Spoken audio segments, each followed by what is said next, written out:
ये दिल्ली की खबर थी। अब आगे बढ़ते हुए आपको कुछ बड़ी सियासी खबरें हम दिखाते हैं। खबर जिसमें अशोक गहलोत हैं, खबर जिसमें सचिन पायलट हैं, खबर जिसमें पहले कलह है फिर सुलह है, खबर जिसमें 9वीं बार का युद्ध विराम है। युद्ध विराम के बाद क्या ये दो चेहरे वाकई में एक साथ आकर चुनाव लड़ेंगे? बड़ा सवाल है।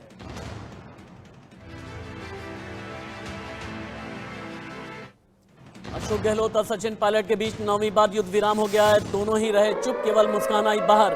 खड़गे के घर 4 घंटे की बैठक के बाद यह फॉर्मूला निकला है। कांग्रेस महासचिव केसी वेणुगोपाल ने बड़ा बयान दिया। एकजुट होकर राजस्थान का चुनाव लड़ेंगे और जीतेंगे, ये कांग्रेस के महासचिव केसी वेणुगोपाल ने बयान दिया है। लेकिन बड़ा सवाल ये कि क्या वाकई में सब कुछ अंदर खाने ठीक है?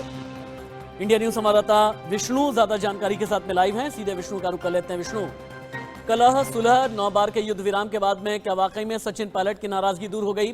क्योंकि सचिन पायलट का अल्टीमेटम 30 तारीख यानी आज ही के दिन खत्म होने वाला था। क्या सब कुछ सही है? क्या वाकई में ऑल इज वेल है? देखिए, इसको ऑल इज वेल तो नहीं कहा जा सकता। कल जब बैठक दिल्ली में हुई तो दोनों नेताओं को मिलवाया गया, दोनों से अपनी अपनी बात पूछी गई, लेकिन सचिन पायलट ने अभी तक अपने पत्ते नहीं खोले। सचिन पायलट की जो मांगे थी उनका क्या हुआ, इस बारे में ना तो आलाकमान साफ किया है, ना सचिन पायलट का भी कोई बयान आया है। सचिन पायलट आज दोपहर को जयपुर आएंगे, उसके बाद हो सकता है कि मीडिया से मुखातिब हो और अपनी बात रख सकते हैं। लेकिन जो युद्ध विराम की जो बात की जा रही है वो गहलोत और पायलट में आज की स्थितियां देखकर संभव नहीं है, क्योंकि पायलट भी बहुत आगे निकल चुके हैं और गहलोत भी। जब आपको याद हो, जब बैठक शुरू हुई थी उससे पहले अशोक गहलोत का बयान आया था कि कोई भी कार्यकर्ता की इतनी हिम्मत नहीं है कि वो आलाकमान के सामने मांग रख सके। आलाकमान जो चाहेगी वो होगा। किसी कार्यकर्ताओं को इतना अलाउ नहीं है कि वो अपनी मांग रख सके और किसी पद को मांग सके। इसके मायने भी क्या ही निकलते हैं। और अब सचिन पायलट क्या कुछ कहते हैं वो देखने वाली बात होगी, क्योंकि सचिन पायलट कह रहे हैं, बहुत बार कहते हैं ना कि कि शब्दों के जरिए दिल में क्या चल रहा है, दिमाग में क्या चल रहा है, 4 घंटे की मीटिंग में क्या चला। मीटिंग से निकल करके जब कांग्रेस के महासचिव केसी वेणुगोपाल ने यह कहा दोनों साथ हैं, दोनों साथ में इलेक्शन लड़ेंगे, तो आप एक बार समझें केसी वेणुगोपाल का चेहरा क्या कहता है, उनकी आंखों ने क्या कहा, और बॉडी लैंग्वेज से काफी चीजें साफ हो गई। देखिए। In view of the upcoming Rajasthan Assembly election, Congress President and Rahul Gandhi ji had a detailed 4-hour-long discussion with Ashok Gehlot ji and Sachin Pilot ji and in charge also. In this discussion, we have decided to fight election unitedly. Both of are in agreement that Congress party has to go together. And definitely we will win election in Rajasthan, because Rajasthan is very clear that Rajasthan is going to be a strong state for Congress party. We are going to win.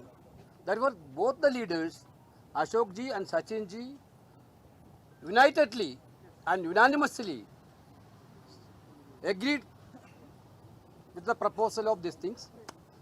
High Command will take a decision.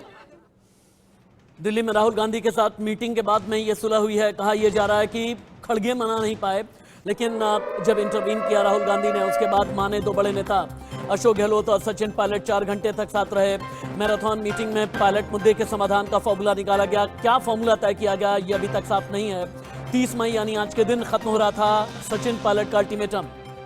Vishnu Sharma के पास एक बार फिर चलते हैं। विष्णु, आलाकमान की तरफ से formula सुझाया गया है, ये फॉर्मूला क्या है अभी तक पता नहीं चला। क्या फॉर्मूला में 5 बड़ी बातें हैं, आप बताएं। देखिए, अगर सुलह के फॉर्मूला पे बात की जाए तो सचिन पायलट को जिम्मेदारी देना महत्वपूर्ण होगा, क्योंकि सचिन पायलट उन्हीं शर्तों पे मान सकते हैं कि जब उनको जो पावर कांग्रेस ने छीनी थी, आज वो सिर्फ राजस्थान में एक विधायक के तौर पे हैं। उनका पार्टी में कोई पद नहीं है, ना ही सरकार में उनकी कोई जिम्मेदारी है।